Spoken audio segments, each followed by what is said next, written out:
जय हिंद। आज के करंट अफेयर बड़े इंपॉर्टेंट हैं। Recently Indian monetary fund, Morley Stanley investment bank, NITI Aayog, इन सब ने अपने अलग अलग व्यूज दिए हैं, प्रेडिक्शंस की हैं कि भारत जो है 4th या 3rd रैंकिंग बन जाएगा वर्ल्ड इकोनॉमिक में 2028 तक। डेडलाइंस हैं, हर किसी की अलग अलग हैं। तो रिसेंटली इंडिया ने जापान को सरपास किया है। तो जो मॉर्गन स्टैनले है वो कह रहा है कि इंडिया 2028 तक जर्मनी को भी सरपास कर लेगा, जापान और जर्मनी को, और दुनिया की 3rd लार्जेस्ट इकोनॉमी बन जाएगा। याद रखिएगा, मॉर्गन स्टैनले जो है ये American multinational global investment banker है एंड फाइनेंशियल सर्विस प्रोवाइड करते हैं। ये बैंकिंग के लिए वेरी इंपॉर्टेंट क्वेश्चन है, बैंकिंग एग्जाम के लिए बहुत इंपॉर्टेंट क्वेश्चन है। ये किसको सरपास करने की बात करें? जापान और जर्मनी को। फिर बोलते हैं इंटरनेशनल मॉनेटरी फंड, ये भी इंटरनेशनल मॉनेटरी फंड बोल रहा है कि भारत जो है 5th लार्जेस्ट इकोनॉमी है वर्ल्ड की, after the United state of America, China, Germany and Japan. ये एक्सपेक्ट कर रहा है भारत जो है 2025 में अभी क्या हो गया, जापान को सरपास कर देगा and will become the 4th largest economy of the world.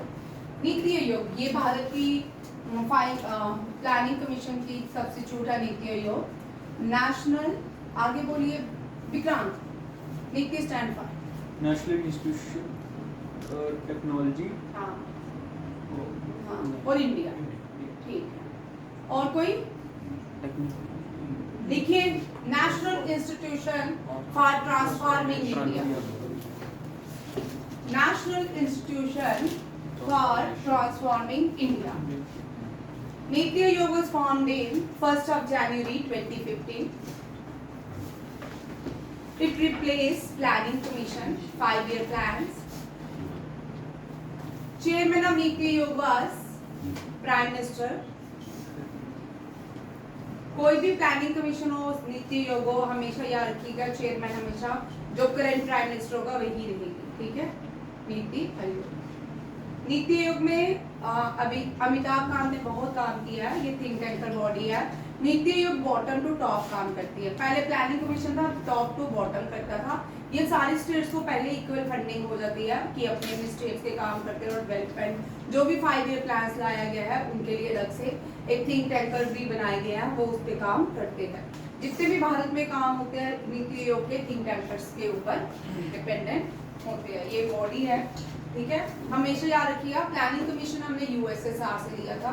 JR. Nehru was the first prime minister who borrowed planning commission from USSR. Very important NDA CDS exam.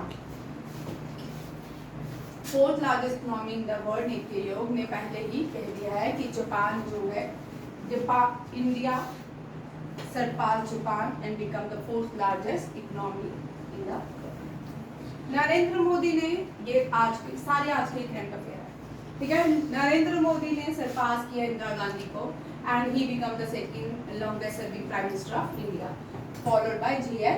Nehru. Official routine of Mr. Modi complete 4078 days और इंदिरा गांधी का 4077 days। Indira Gandhi का tenure 2 बार रहा। इंदिरा गांधी भारत की पहली और आखिरी female नहीं है। आखिरी फीमेल, बड़े सारे बच्चे बोलते हैं आखिरी फीमेल, अभी जब तक भारत है, कल हो सकता है नेक्स्ट सेशन में कोई भी फीमेल प्राइम मिनिस्टर भारत की बन सकती है, बट बड़े रेयर चांसेस होते हैं।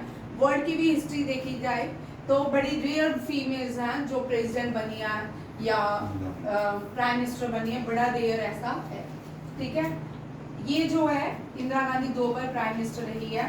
इसका टेन्यूर 1966-77 रहा है। After Indira Gandhi death, Rajiv Gandhi become the prime minister of India with full majority, ठीक है। आज तक जितने राजीव गांधी को वोट मिले उतने किसी को भी नहीं मिले।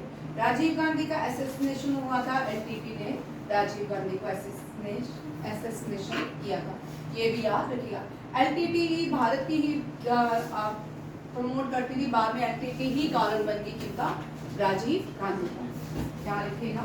और इंदिरा फर्स्ट जो लॉन्गेस्ट सर्विंग प्राइम मिनिस्टर है, देखिए JR. Nehru, and second Modi and third Indira Gandhi. सबसे कम टेन्यूर रहा अटल बिहारी वाजपेयी का 22 डेज। फर्स्ट टेन्यूर जो था वो 22 डेज का रहा। फिर VP Singh, IK. Gujral, HD. Deve Gowda, Chandrashekhar, इन सबके सबसे कम टेन्योर से। ये जो प्राइम मिनिस्टर है इनके सबसे कम टेन्योर से। किस किसके? अटल बिहारी ने 3 बार प्राइम मिनिस्टर बने हैं, बट वो लॉन्गर सर्विंग प्राइम मिनिस्टर नहीं रहे, क्योंकि जो उनका फर्स्ट टेन्योर था उसमें उन्होंने 28 या 22 डेज ही काम किया। और सेकंड जो टेन्योर था उसमें फुल टाइम, सेकंड और थर्ड में वो दोनों बार क्या बने? Prime minister, as a prime minister full terms complete किया। ठीक है। और आई.के. गुजराल लिख लीजिए, IK. Gujral, HD. Deve Gowda, VP Singh.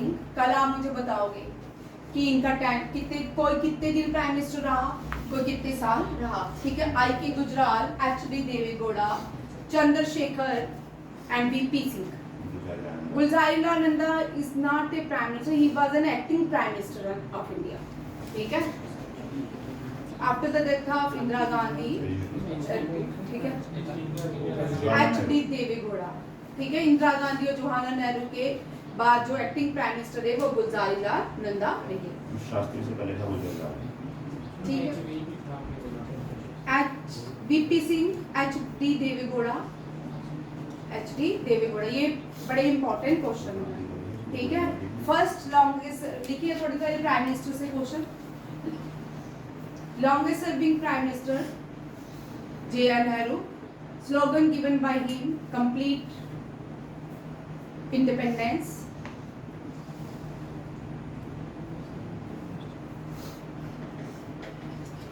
Lal Bahadur Shastri was the second prime minister of India। Lal Bahadur Shastri was the second prime minister of India, and he also given slogan Jai Jawan Jai Kisan। Indira Gandhi was the first female prime minister of India। She also given slogan Garibi Hatao Desh Bachao। Garibi Hatao। Garibi Hatao slogan given by Indira Gandhi। Atal Bihari Vajpayee given Jai Jawan Jai Vigyan। Jai Jawan Jai Vigyan। And Narendra Modi given which bolo slogan? Do or die नहीं बोलते। Do or die slogan Gandhi ji, Gandhi क्या? गांधी। नरेंद्र मोदी का कौन सा है? जय ज्ञान जय विज्ञान और जय ज्ञान जय विज्ञान। ये तो ठीक है, बेटी बचाओ विकसित भारत, बहुत सारे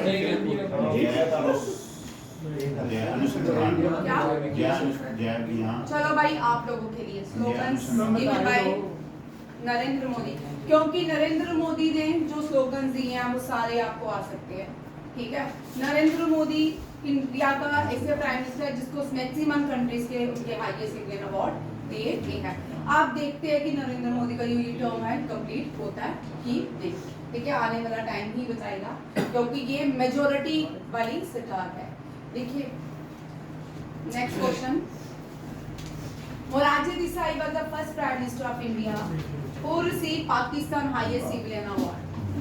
Morarji Desai was the first prime minister of India who received Pakistan highest, he was the last and the first prime minister of India who has received Pakistan highest civilian award, Tamgha। तमगा पाकिस्तान का highest civilian निशाने तमगा है। तमगा भी है और निशाने तमगा भी। ठीक है। पाकिस्तान का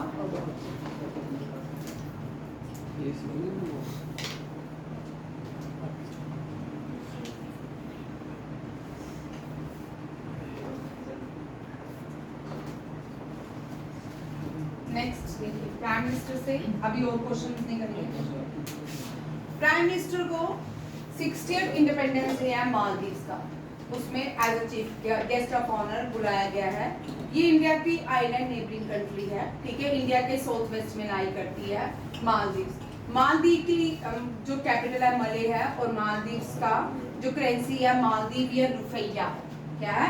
मालदीवियन रुपया। ठीक है। PM Modi has been invited by the Maldivian president Mohamed Muizzu Mohamed Muizzu ने 2 साल पहले भारत से पंगा लिया था, उसका रिजल्ट उनको पता चल गया। उसके बाद वापस भारत आते हैं, वापस एयर्स भारत उनको प्रोवाइड करता है। उन्होंने इंडियन आर्मी मालदीव से सबसे पहले हटाई थी, फिर बाद में रीअपॉइंट हुई है कि नहीं ये नहीं मुझे पता, ठीक है। 60th Independence Day celebration as a guest of honour. Maldives की वजह से भारत ने लक्षद्वीप को प्रमोट किया। लक्षद्वीप आज भारत का टूरिज्म डेस्टिनी बन चुकी है बहुत सारे इंडियंस के लिए। लक्षद्वीप जो है मालदीव के आइलैंड के, लक्षद्वीप जो है इंडियन आइलैंड है, उसके साथ उसके नेबरिंग में जो आता है उस आइलैंड के ऊपर एक देश है, दैट इज मालदीव, ठीक है। लक्षद्वीप और ये 8, 6, 7, 8, 9 10 ये 8 डिग्री चैनल जो है मिनिकॉय और मालदीव को जोड़ता है, ठीक है। सेपरेट भी करता है और जोड़ता भी है। 8 डिग्री चैनल, ठीक है, separate Minicoy and Maldives. 9 degree channel Minicoy and Lakshadweep and 10 degree channel Andaman and Nicobar.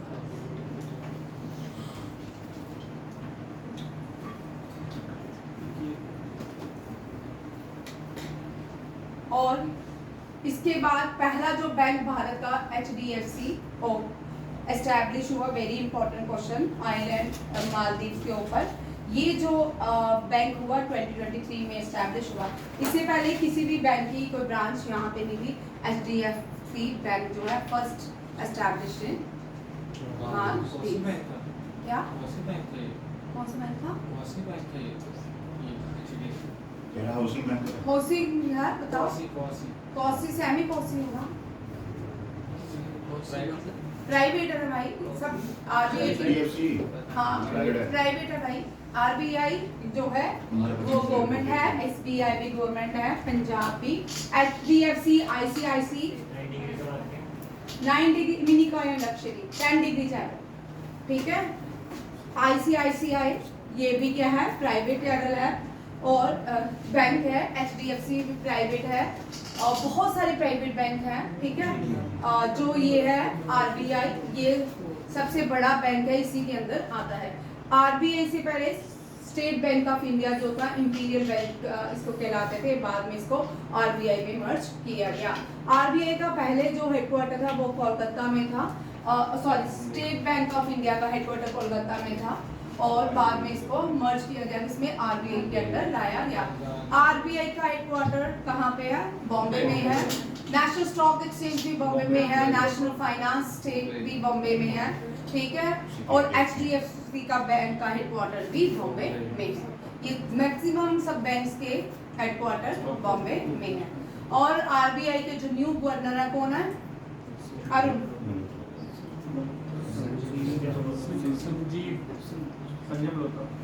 Sanjay decide कर लो, संजीव, दोनों में से एक डिसाइड कर लो। संजय मल्होत्रा जो है RBI के गवर्नर है। इससे पहले जो RBI के गवर्नर थे वो बोलो, Shaktikanta Das. Shaktikanta Das, very important question देखिए। Shaktikanta Das is appointed as the secretary to the prime minister, second secretary to the prime minister of India. Shaktikanta Das very important, ये 20 साल का करंट अफेयर है। शक्तिकांत का टेन्योर इस साल कंप्लीट हुआ है और उसको आज अपॉइंट किया as the secretary to the prime minister. दो सेक्रेटरी है प्राइम मिनिस्टर के, ये दूसरे सेक्रेटरी हैं as a appoint. Shaktikanta Das first, देखिए first Indian RBI governor is CD Deshmukh. CD Deshmukh. RBI currency release करता है, बट RBI कॉइन नहीं मिंट करता। कॉइन जो मिंट करता है वो हैदराबाद में मिंट होते हैं, ठीक है। और RBI जो करेंसी बनाता है वो कहाँ पे बनाता है? कहाँ पे? देवास कहाँ पे है? मुंबई, ठीक है। दोनों क्वेश्चन इंपॉर्टेंट है। और पंजाब नेशनल बैंक के फाउंडर जो है टू बाद में करना, ठीक है। पंजाब नेशनल बैंक के जो फाउंडर है वो कौन है? लाला लाजपत राय। ये भी लिख लीजिए, ठीक है। और ये पूरा पैटर्न जब आपका पेपर होगा वो बात का है, ठीक है। अभी नॉर्मल करंट अफेयर पढ़ो, वो जो बैंकिंग के करंट अफेयर्स आते हैं वो अलग होते हैं, ठीक है। वो उस टाइम हम नहीं पढ़ना है, क्योंकि उस टाइम करंट जो होते हैं वही पढ़ने हैं, ठीक है। और जो बेसिक चीजें हैं वो साथ साथ में पढ़नी है, ताकि आपका टैग लाइन आपने सबकी साथ साथ पढ़नी है। मैं आपको 5-5 कभी कभी दे दिया करूंगी, ठीक है। बड़ी सारी टैग लाइन्स है, अलग अलग बैंक की अपनी अपनी टैग लाइन्स है। कभी कभी पूछ लेते हैं, वैसे मोस्टली नहीं पूछते, बड़ी कम पूछते हैं। बहुत सारी चीजें हैं जो अलग अलग आती हैं। जो लास्ट मैंने करंट अफेयर पढ़ाया था बैंकिंग का, वो 2023 पढ़ाया था। और उसके बाद बैंकिंग के बच्चे पेपर कम ही क्लियर करते थे, तो अभी तक इस बार भी जिन बच्चों का क्लियर हुआ था बैंकिंग का, बट उनका करंट अफेयर का क्वेश्चन नहीं हुआ क्लियर, क्योंकि बीच में उन्होंने छोड़ दिया। पर फिर भी जितना मेरे से हुआ था मैं उनको सेंड करती कि आप ये सब करते रहो। नेक्स्ट देखिए, very important, recently vice president of India has resigned as vice president from his post as vice president of India. Election commission ने अपॉइंट किया है सेक्रेटरी जनरल। ये जो सेक्रेटरी जनरल है पीसी मोदी है, इनको returning officer of the vice president post. अब vice president post होंगे, उसमें रिटर्निंग ऑफिसर किसको अपॉइंट किया है? पीसी मोदी। याद रखिएगा, पीसी मोदी को अपॉइंट किया है returning officer for the vice president post. ये भी याद रखिएगा। इलेक्शन कमीशन जो है इसको अपॉइंट करते हैं प्रेसिडेंट। ये कौन अपॉइंट करता है? प्रेसिडेंट। चीफ इलेक्शन कमिश्नर कौन है?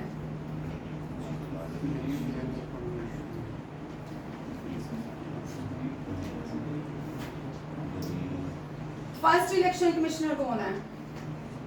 रजनी। फर्स्ट इलेक्शन कमिश्नर कौन है?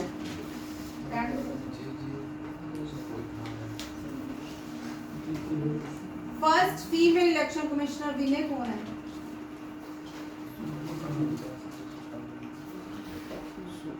फर्स्ट इलेक्शन कमिश्नर विनय तुमको याद?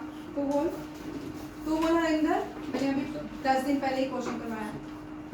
अनिरुद्ध, बस इंटरेस्ट खत्म। 4 दिन जोश रहता है, रहने दे, मत बंद कर। मैम क्या आपके लिए ठीक है। फर्स्ट इलेक्शन कमिश्नर कौन है? Sukumar. Sukumar was the first election commissioner. First female Rama Devi. First female Rama Devi. Pass कर।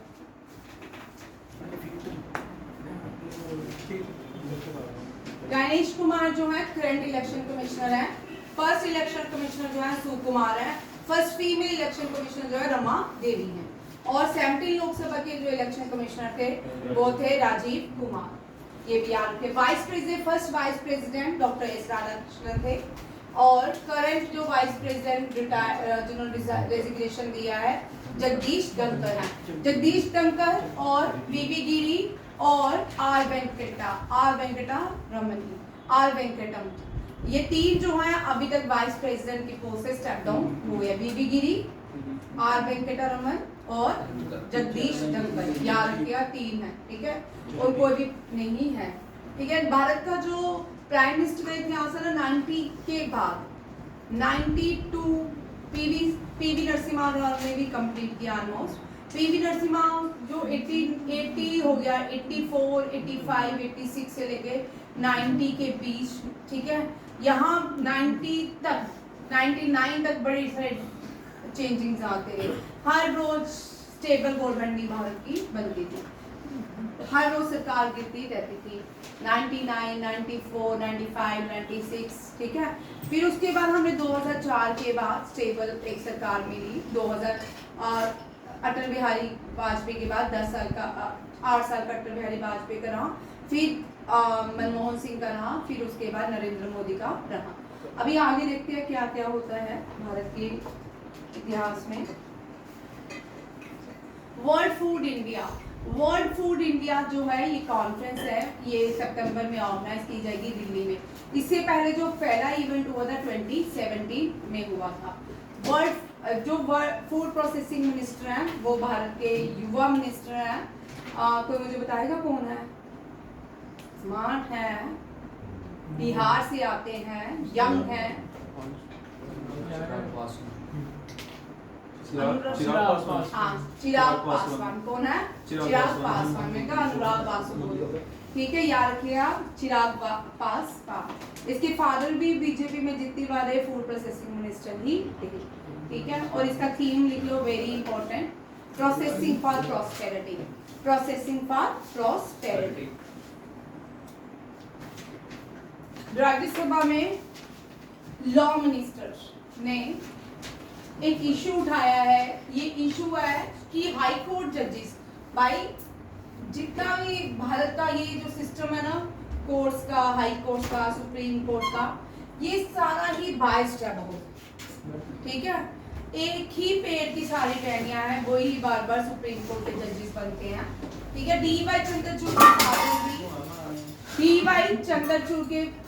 डी.वाई. चंद्रचूड़ के फादर भी क्या थे? वो चीफ जस्टिस ऑफ इंडिया रह चुके थे। उसके बाद chief justice of India D.Y.. Chandrachud भी बने। डी.वाई. चंद्रचूड़ का जो बेटा है वो भी एक्टिव है इस फील्ड में। आने वाले टाइम पे ये बोलते हैं एक ही सुप्रीम कोर्ट का व्यवहार, एक ही पेड़ के सारे क्या लगते हैं? चीफ जस्टिस ऑफ इंडिया लगते हैं। हाई कोर्ट में बहुत सारे इंडिया के केसेस जो है पेंडिंग है, बट जजेस कितने हैं? 751 जजेस are working as high court जजेस। अगेन का सैंक्शन स्ट्रेंथ था, जबकि उनकी जरूरत कितनी है? 1122। गवर्नमेंट है राज्यसभा, राज्यसभा में ये अभी हमारा लोकसभा राज्यसभा संसद चल रहा है, उसमें लॉ मिनिस्टर ने बताया है कि हमारी रिक्वायरमेंट है 1122, बट करंट कितने लोग हैं? 751। क्या इतना बड़ा देश जिसकी दुनिया की सबसे बड़ी पॉपुलेशन, क्या इतने जजेस के साथ इतने डिस्प्यूट जो चल रहे होते हैं सॉल्व हो सकते? नहीं हो सकते। इसलिए गवर्नमेंट लोक अदालत लगाती है, स्पीडी ट्रायल्स करती है, संडे टू संडे जो छोटे छोटे केसेस होते हैं लोक अदालत में ही कंप्लीट कर लेते हैं। बट यहाँ पे लोगों को भी पता होना चाहिए कितने जजेस काम कर रहे हैं। गवर्नमेंट और इंडिया की गवर्नमेंट और जजेस के बीच क्लैश भी रहता है। अभी रिसेंटली कल से आज या कल से जस्टिस वर्मा के अगेंस्ट इम्पीचमेंट चलेगी, इम्पीचमेंट प्रोसेस चलेगा। ये जो है यहाँ बड़ा चाहिए, वो जो भारत का क्लोजियम है जिसमें हाई कोर्ट के क्लोजियम में कहा गया है appointed under process for 178 post, no recommendation for high court, colloquium offer 193 vacancy से law minister। ये भी याद रखिएगा, 193 वैकेंसी अभी पड़ी है, बट किसी को भी अपॉइंट नहीं किया जा रहा। Blockage of millions of pending cases, a total of 17 posts of judges are vacant in various high courts across the country, and high court collegium have not yet set any recommendation for more than 50% of these vacancies। Law minister कौन है? Arjun Ram Meghwal. India का ये जो system है बहुत ही corrupt है। J&K के T.S.. Thakur, J&K के T.S.. Thakur 42nd chief justice of Bharat रह चुके हैं। तो उन्होंने बहुत बार रिकमेंड किया, जब उनकी रिटायरमेंट होने लगी थी, आप वो वीडियो भी देख सकते हो, उन्होंने बड़े रोते हुए प्राइम मिनिस्टर से अपील की इस सिस्टम को चेंज किया जाए। जो सुप्रीम कोर्ट का कॉलेजियम होता है उसमें 33 जजेस होते हैं, चीफ जस्टिस ऑफ इंडिया होता है। टोटल 34 मेंबर्स होते हैं इस कॉलेजियम के अंदर। सुप्रीम कोर्ट है, सुप्रीम कोर्ट जो होता है हाईएस्ट जुडिशरी बॉडी होती है, ना कि law making body. Highest law making body जो होती है वो पार्लियामेंट होती है। याद रखिएगा, बड़े सारे बच्चे हाईएस्ट लॉ मेकिंग बॉडी को सुप्रीम कोर्ट लिखते हैं, सुप्रीम कोर्ट नहीं है, parliament is the highest law making body रहती है।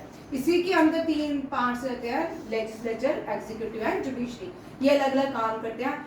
जुडिशरी को अपॉइंट ये सब करते हैं, बट जुडिशरी जो है बाद में इन सबको क्या करती है? डंडा मारती है, ठीक है। सुप्रीम कोर्ट में जो अभी चीफ जस्टिस ऑफ इंडिया कौन है? युवराज। चीफ जस्टिस ऑफ इंडिया कौन है? अनिरुद्ध। अबे नहीं, आपको नहीं बताया। स्नेहा, हरिंदर, वो गलत बोल रहा है, वो गलत बोल रहा है। ऐसे नाम सुना। तू बोल बना, तू भी गाइड भूषण गवई है। भूषण गवई बी.आर. गवई कौन है? बी.आर. गवई। बी.आर. गवई जो है ये चीफ जस्टिस ऑफ इंडिया है। He was the 51st Chief Justice of India. 50 Chief Justice was D.Y. Chandrachud. 49 Chief Justice was U.U. Lalit. First Chief Justice was H.J. Kania. First Chief Justice from J&K कौन है? महर चंद. ठीक है, महर चंद जो है J&K के first prime minister थे और third chief justice of India. ये भी याद कीजिए, JKSSB वाले इस क्वेश्चन को लिख सकते हैं. ठीक है, 42nd chief justice also from J&K, T.S. Thakur. Very important question है, तुम्हारे उधर के ही हैं, इसी तरफ के हैं, रामबन श्यामबन डोडा शोडा के हैं वो, T.S. ठाकुर. सबसे ज्यादा पिटीशन फाइल करने वाले भी J&K से हैं. आप लोग मुझे इसका नाम बताइएगा. आप लोगों को सबसे ज्यादा पिटीशन जिसने फाइल की है वो भी एडवोकेट थे और J&K से बिलोंग करते थे और वो हर एक लेक्चर लेने उनके लिए स्पेशल अलग अलग यूनिवर्सिटी से, दुनिया की अलग अलग यूनिवर्सिटी से उनके लिए फर्स्ट क्लास टिकट्स आती थी और लेक्चर लेके वापिस आते. वही देव Bharat don't divide India Muslim and Hindu. हाँ, इंडिया दैट इज भारत. तो इसलिए जो भी रहेगा, जो पोस्ट में रहेगा वो भारतीय एज अ भारतीय ही पोस्ट. मुझे खुद नहीं आता, मैं कैसे मुझे बताऊं. ठीक है, रजौरी डिस्ट्रिक्ट से. चलो मैं मिला के क्यों दिखाती हूँ, अभी आपको नहीं मिलेगा. ठीक, ये राज्यसभा में कितने 340 प्लस 12, ठीक है, सीट्स होती हैं. तो सॉरी 240 प्लस 12 252 सीट्स जो है राज्यसभा के. 12 इसलिए अलग किया जाता है, 12 are nominated by the president of India. 12 को कौन नॉमिनेटेड करता है? President of India. राज्यसभा को जब भी सीट्स लर्न करो उसको ऐसे याद करो, 240 प्लस 12. आपको आराम से कितने 242 सीट्स आपको याद हो जाएगी. लोकसभा में 542. करंट कितनी है वो नया जो डाटा आता है उसमें देखा करो. नया अभी कितने सीट्स है लोकसभा में?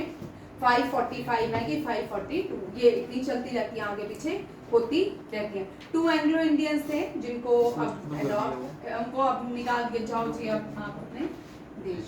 ठीक है, ये वाला इंपॉर्टेंट क्वेश्चन है. Law minister, first law minister कौन है? B.R. अम्बेडकर. विनय. अटॉर्नी जनरल की आर्टिकल बोल. Which article deal with attorney general? 354. तो बोल. हरिंदर 76 4 2 3 76 मैम. 76. ठीक है, 76. Which article deal with money bill? 110. हाँ. Which article deal with comptroller audit general? 148. Which article deal with Lok Sabha? 79. No, 80. 80. And Rajya Sabha 79. कल ये मैंने 5 आपको करवाए थे बाद में, तो आपको इस तरह 5 करवाने से याद होते जाएंगे. ठीक है. तू अरिंदर पहले 72 बोला था. 76 बोला. 76 बोला. मैंने कानों को ना. ये देखो इंडियन कोस्ट गार्ड का, ये भारत ने constructed by Goa shipyard. Indian coast guard में इसको कमीशन किया जाएगा. ये last up to indigenous pollution control vessel है जिसका नाम रखा गया समुद्र पर्चित. समुद्र पर्चित वेरी वेरी इंपॉर्टेंट. समुद्र पर्चित जो इंडिजिनियस है, गोवा शिपयार्ड ने बनाया है. अभी 2 और बनने हैं. ठीक है, इसको कमीशन किया जाएगा. जिससे पहले को कमीशन किया जाएगा रिसेंटली जुलाई में ही, और ये भी तैयार होके बैठ गया है. डिफेंस सेक्रेटरी है जो श्री राजनाथ सिंह नहीं है, राजीव कुमार है. Rajnath Singh was the defence minister of India. उसके अंदर स्टेट डिफेंस मिनिस्टर्स होते हैं. ठीक है, जो स्टेट डिफेंस मिनिस्टर्स होते हैं वो लायबल टू द वो प्राइम काउंसिल मिनिस्टर को लायबल नहीं होते, आंसरेबल नहीं होते, अकाउंटेबल नहीं होते हैं. बट डिफेंस मिनिस्टर अकाउंटेबल होता है head of the council of minister. Head of the council of minister होते हैं प्राइम मिनिस्टर. कौन होते हैं? Prime minister. Head of the government कौन होते हैं? Prime minister. Head of the country कौन होते हैं? Executive head of the country जो होते हैं वो प्रेसिडेंट ऑफ इंडिया होते हैं. ठीक है, ये डिफेंस सेक्रेटरी है. इन्होंने एक हरी झंडी दिखा दी है भारत की कुछ जो लोग हैं भारत की तरफ से वो माउंट एवरेस्ट और माउंट किलिमंजारो जाना चाहते हैं, उनके लिए हरी झंडी 100 ब्लॉक में दे दी गई है कि आप फतेह करके आओ mount Kilimanjaro and mount Everest. Mount Kilimanjaro कभी एक्टिव वॉल्केनो होता था अफ्रीका का, ये क्या है स्लीपिंग वॉल्केनोस है। माउंट फिजी भी जो है स्लीपिंग वॉल्केनो है और माउंट किलिमंजारो भी स्लीपिंग वॉल्केनो है। माउंट किलिमंजारो जो है हाईएस्ट पीक है किसकी, सॉरी अफ्रीका की, और माउंट एवरेस्ट जो है एशिया की सबसे, दुनिया की, एशिया की, नेपाल की सबसे, हिमालय की सबसे ऊंची चोटी है, ठीक है। और ये जो है एक्टिव जो है सबसे बड़ा वॉल्केनो जो है उसका नाम है मोना लाओ। क्या है? मोना लाओ। और सबसे ring of fire, ring of fire, Pacific ocean को रिंग ऑफ फायर कहते हैं, इसलिए कहते हैं क्योंकि वहां पे सबसे ज्यादा एक्टिव वॉल्केनो पाए जाते हैं। अभी रिसेंटली भी एक एक्टिव वॉल्केनो वहां पे नया आया है, वो पानी के अंदर देखना अच्छा है। इंडिया में एक ही एक्टिव वॉल्केनो है, वो है अंडमान निकोबार में, उसको बैरन लैंड कहते हैं। वेरी वेरी बैरन आइलैंड है, ठीक है। वो इतना ही बार क्वेश्चन आता ना, India only active volcano in India is Barren Island, ठीक है, ये भी याद रखिएगा। दुनिया की सबसे ऊंची चोटी जो है वो माउंट एवरेस्ट है। माउंट एवरेस्ट का ओरिजिनल नेम जो है सागरमाथा है, और माउंट एवरेस्ट जो है नेपाल में पाया जाता है, तिब्बत, नेपाल, चाइना के आसपास। दुनिया की माउंट एवरेस्ट की सेकंड हाईएस्ट, हिमालय की जो दूसरी हाईएस्ट चोटी है वो कंचनजुंगा है। भारत की जो हाईएस्ट चोटी है वो कंचनजुंगा नहीं है, वो कौन सी है? K2 Godwin Austen. Godwin Austen lie करती है कराकोरम रेंजेस में। कराकोरम रेंजेस के नंगा पर्वत की जो हाईएस्ट चोटी है वो गुडविन ऑस्टिन है।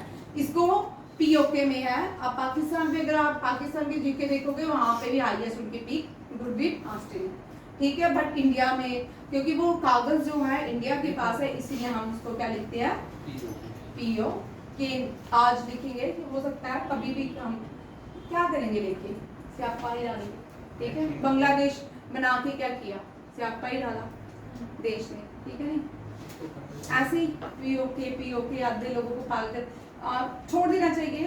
एजुकेशन, बड़ी सारी डेवलपमेंट है दुनिया में, बहुत सारे है। अच्छा ही मैडम, क्या करना है मुझे?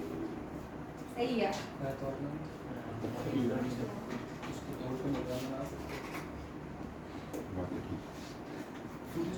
इतना काज ऑफ कॉन्फ्लिक्ट्स हैं ये चीजें। मैडम तो थाईलैंड और कंबोडिया, हाँ, कंबोडिया के बीच भी एक टेंपल को, वो तो पहले ही चल रहा था। वो जो थाईलैंड के प्राइम मिनिस्टर से या प्रेसिडेंट, उन्होंने वो इनका भी आपस में दुश्मनी है, ठीक है। उनके प्राइम मिनिस्टर जो वहाँ के प्राइम मिनिस्टर, वो दोनों आपस में दोस्त भी हैं, उनके फादर फ्रेंड भी थे। तो उन्होंने ये पहले एक दिन आर्टिकल मैंने पढ़ा था कि उन्होंने यहाँ कॉल में मंदिर की बात की, उससे उसके ऊपर क्राइसिस दोनों देश में लीक हो गई उनकी कॉल, तो उसके ऊपर क्राइसिस आ गए। आज थाईलैंड है, देखो सीक्वेंस में है, भारत रशिया यूक्रेन तो चल ही रहा है, ठीक है। भारत पाकिस्तान, इजराइल, ईरान, अब थाईलैंड, कंबोडिया। सीरिया से भी चल रहा है, नेक्स्ट वो फिलिस्तीन से भी चल रहा है, साइप्रस और तुर्की, वो भी देखने को मिलेगा। बड़ी सारी है। America, north Korea. हाँ, होनी चाहिए। खत्म है। ठीक है।